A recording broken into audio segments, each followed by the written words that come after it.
Welcome to the Studio Success Secret Show. I'm in Lane Cove and I'm in one of the most successful yoga and Pilates and spin studios in Australia. Her name is Amanda Bracks. This has been going for 6 years and I'm really interested to find out what makes her super successful. Come on through. Hi, how you doing? Good, how's your day been? Awesome, I'm here to get my Pilates class with Amanda. Perfect, she'll be excited to see you. Head on in when you're ready. Hey, how you doing? Hi, you ready? Good, yes. I'm looking forward to it.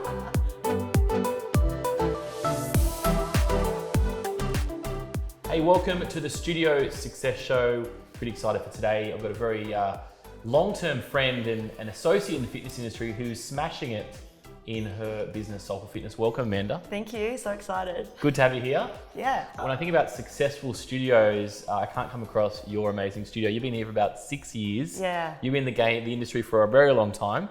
And this place is absolutely pumping. So I thought I'd come down, try these reformer or mat class. I know you got a spin class too, and kind of figure out what all this is about. Yeah, can't wait to get you on the reformer bed. Yeah, me too. Now, what we do in this show is I love to kind of figure out what has made you successful. One of the clues I think is you've been in the industry for a long time and you're just always finger on the pulse kind of girl. Yeah. Tell me about your obsession in the fitness industry first. Yeah, well, I'm pretty passionate about change and progressing people forward.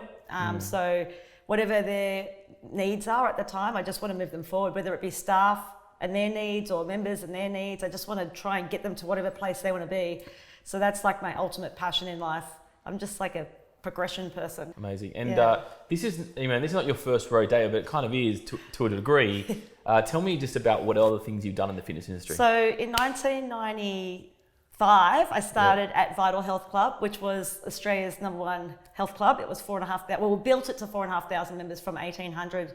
So that was big. I was there for 10 years and then I went out into aquatics and then consulting. Yep. So the owner of the original club owned EasyPay. So I was just lucky enough that EasyPay was born the first ever direct debit company and I flew around the country trying to get direct debit in every single fitness business. So whilst I was managing the club, we were out there revolutionising the way payments are taken into the fitness industry. So that was pretty amazing.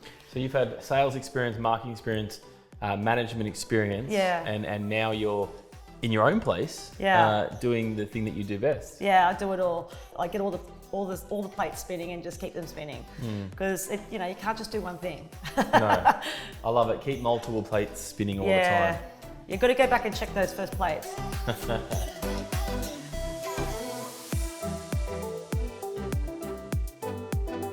Now you also teach classes too. Another one of your skills. Yeah. You basically fill in for classes and you teach classes.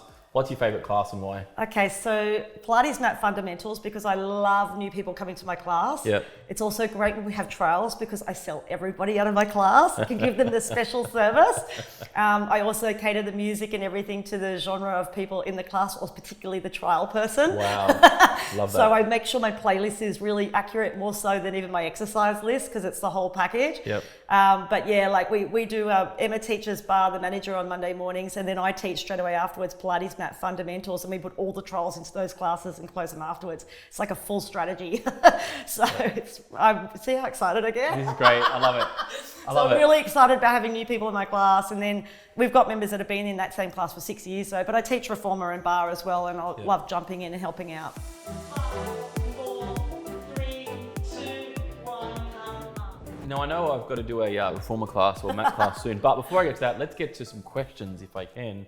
Some fast questions. I've got some here. So what CRM do you use for? MINDBODY, and I love it. MINDBODY, and you love it. Great. How many members do you currently have? About 650. Yep. 53, 95, 43 and 38, 95. 5 staff and about 20 on top of that teachers that are contractors. I love my MINDBODY Business app because I can lie in bed and push people into classes. I can see if someone's late cancelling and I can send them a message to book another class. We just give those extra special services, so I love that business app. The business app, MINDBODY, amazing. What does your average day look like?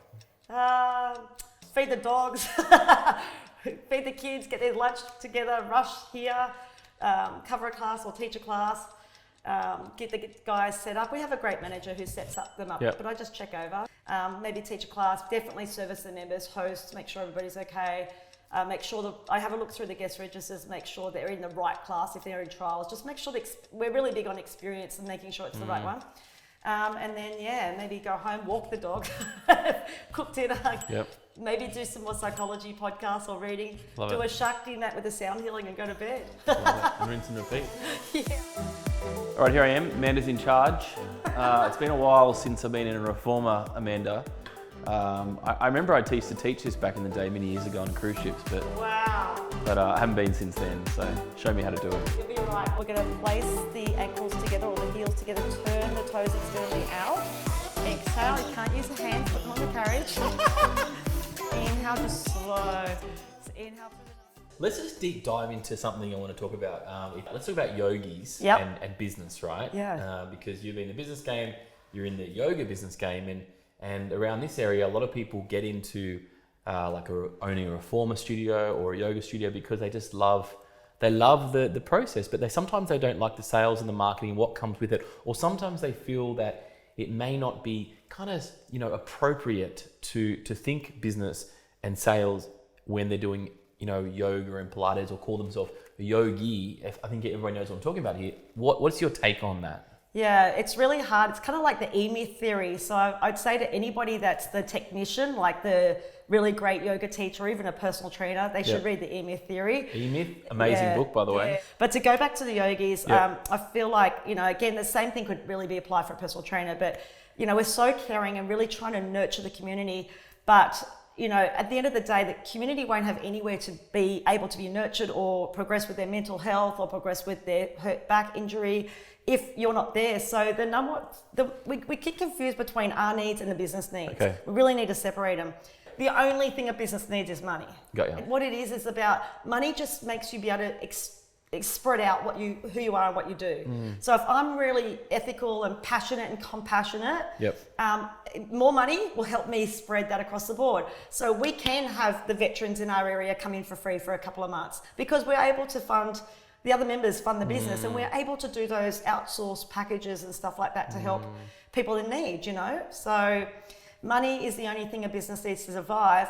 Ethics and values and everything make you do just awesome stuff with the money. I love that. And that's a really tight way to talk about this because it is an important way. Make so much money. Just go out there, sell heaps of stuff because you'll be able to spread your values so much further. Amazing. This interview is done. That's all we need to talk about.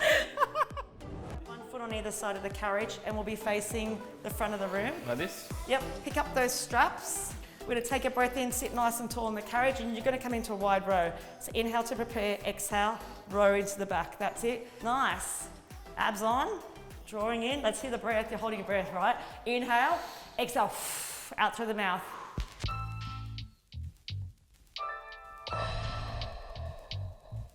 Now, just as I walked in, I saw the wall of fame. I couldn't help myself to stop and look at that. I saw a lot of local awards and certificates and industry certificates.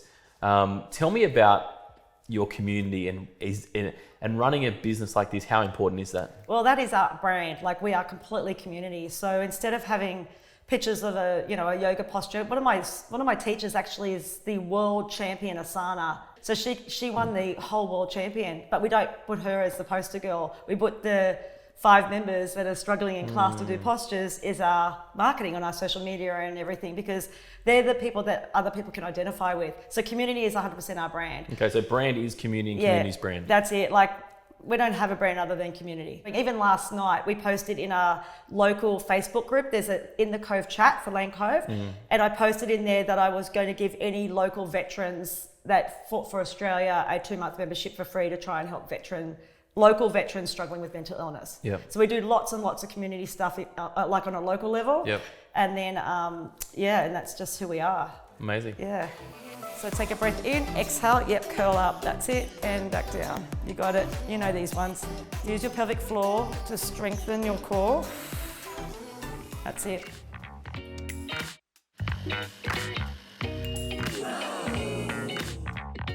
All right, Amanda, let's go into we always talk about brand marketing sales. Let's go into the marketing piece now, specific client acquisition things that you would do. Do you have a couple of tips that you can give us? Yeah, so every day, one of the team have to go out and give out 50 flyers outside. I've just shown you that one. Just here, 50 of these every day. Yeah, to someone, not in a letterbox. So Ah, that means it's better, good. right? So to somebody, Yeah. 50 of those. Membership. I want to just talk on that for a second, because I remember back in the day, right, a month or twice, I got someone to deliver flyers, right? Yeah. And then all of a sudden I found them like in the gutter, like 500 at a time. And so what you're saying is your members deliver 50 to a person. 50. Yeah, but even better still, 50 people have accepted them rather than in the letterbox dropping. They go to everyone. Totally. I'm not against letterbox dropping. I did do one in January. It was our best sales month so far since COVID. But we do them very infrequently. But that is a compulsory every day. That gives us web inquiries. We know if we do that, we get all of a sudden web inquiries come through during the week, because people might be sitting there in the park or on the bus or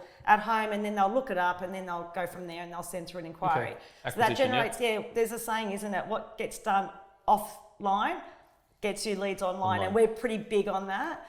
And then we do Facebook campaigns. I do a lot of boost posts because I've got some good content on our page, and I find that we don't really advertise offers so much. It's more just content. Like it might be tips on a Pilates exercise or showing the community side. So a lot of boosted posts on Facebook, and you're finding then they come because they know you're locally, or they see the flyer that you give them. That works. Yeah, so that repeats that 6 times, isn't it? Great. And then we do Google Ads a little bit. So basically flyers, boosted posts, Google Ads, and lead boxes. So we still have them out. And with the younger girls wanted to reinvent the QR code, even though we've been doing it about 12 years ago. Well, COVID reinvented QR codes, right? So you know what? That's also a really important thing is if something doesn't cost anything to put a QR code on my lead box, it doesn't cost me anything extra than when I was going to do my flyer header. So why not? And we have got a couple through. So what it does is we just go QR codes. So they're at the lead box in the coffee shop. They scan it for their entry into the draw, and off they go, and it comes through the website. Well, I think the QR code is going to be the next biggest hit in the world, right? Everybody knows how to QR code now. That's it. This is a lunge. That's it. We can take a little weight off if you need. Otherwise, you're looking good. Let's breathe now. Exhale down. Everybody forgets to breathe. All right, that's some great marketing tips. And just quickly on sales, Amanda, what offer do you generally run to convert them in the studio? I mean, you gave us the sales tips in regards to the music they use and really making sure they love that session. So we've gone away from trials. If anybody comes in with a trial, we make sure they have a studio tour first. Yep. We found when they did trials, they went in and it was too much pressure of one class to decide if I want to join here. Yep. So when we go to studio tour, prior to the trial being set up, then we go through a needs analysis with them. So I think the matching experience is what they want or what they need.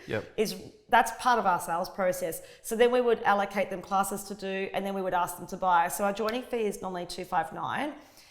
Just the offer at the moment, they reduce it to $99 on a 12 and 18 month membership, which is unlimited classes. And then we give them a free week if they start today only. And then they get a yoga mat and a shirt like mine. We all wear the same shirt. So again, so members wear the same shirt as staff. And then they pay $43.95 for 12 month, $53.95 for 3 month minimum, and $38.95 for 18 month minimum. 18 months minimum. Yeah. That was a new one we've put in just before COVID, and it's our most popular membership. So wow, love that. Yeah. One, next time you're going back, you're going to hold and then rotate. That's it. And back, and come back with the carriage. All right. We're done. We are done. Well, Amanda, it's been amazing hearing more of your insights. I think your studio is great. Thank you.